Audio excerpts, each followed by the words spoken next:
পৃথিবীতে যত জীব আছে তার মধ্যে সবথেকে বিচিত্র জীব হচ্ছে মানুষ। সে প্রথম শক্তি অর্জন করে, তারপর ভাবে তাকে সবাই ভয় পাবে। কিন্তু আসলে কি জানেন তো, কাউকে ভয় দেখিয়ে কারোর ভালোবাসা আদায় করা যায় না। কারোর ভালোবাসা পেতে গেলে ভালোবাসা দিতে হয়, এবং সেটা নিঃস্বার্থ ভালোবাসা। আপনি যদি এটা ভেবে থাকেন যে একজন মানুষ বিপদে পড়েছে, আপনি তাকে আজ উপকার করলেন, পরবর্তীকালে সেই মানুষটা আপনাকে সাহায্য করবে বিপদে, তাই ভুল ভাবছেন। আপনি আপনার দায়িত্ব পালন করুন, আপনি আপনার কর্তব্য পালন করে যান, বাকিটা আল্লাহর ওপর ছেড়ে দিন, বিধাতার ওপর ছেড়ে দিন। আপনার কর্ম যদি ভালো হয় তার ফল ভালো হবেই। এই পৃথিবীতে বহু মানুষ থাকবে যারা আপনার পেছনে লাগার চেষ্টা করবে।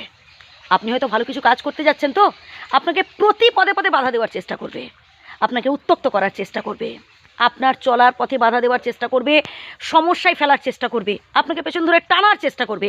এবার আপনি যদি তাদের ওই সব কথা শুনে মন খারাপ করেন বা ভালো ভালো কাজ করা বন্ধ করে দেন, তাহলে একটা সময় আপনি মুখ থুবড়ে পড়বেন, আপনি আর বেশি দূর এগোতে পারবেন না।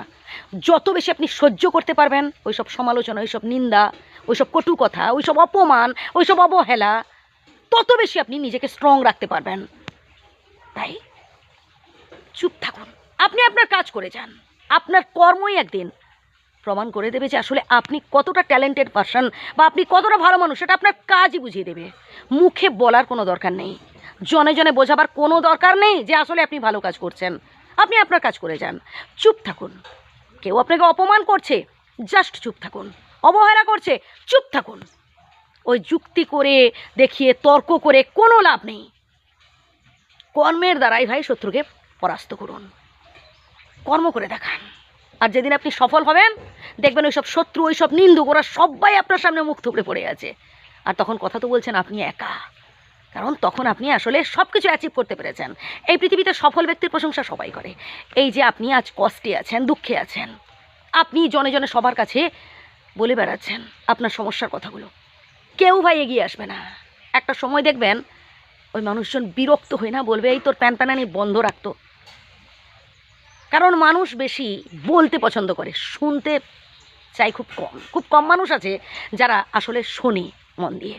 তাই আপনি আপনার কাজ করে যান, জনে জনে সবার কাছে বলার দরকার নেই আপনার অসহায়ত্বের কথা, আপনার দুর্বলতার কথা। কারণ মানুষ সব থেকে বেশি বেঈমান। এই পৃথিবীতে যত জীব আছে তার মধ্যে সব থেকে বেঈমান হচ্ছে মানুষ। একটা কুকুরকে 10 দিন খাইয়ে দেখবেন সারা জীবন সে আপনার কাছে অনুগত হয়ে আছে, কিন্তু একটা মানুষকে না 10 দিন কি ভাই, 10 বছর খাইয়েও আপনি তার মন পাবেন না। ওই যতদিন দিতে পারছেন ততদিন আপনি তার কাছে ভালো। যে আপনি হাতটা গুটিয়ে নেবেন, আপনি হয়ে যাবেন সব থেকে খারাপ মানুষ তার কাছে। হ্যাঁ, কথাটা হয়তো শুনতে খারাপ লাগতে পারে, কিন্তু এটাই বাস্তব। তাই নিজেকে গুরুত্ব দিন, নিজেকে স্ট্রং রাখার চেষ্টা করুন।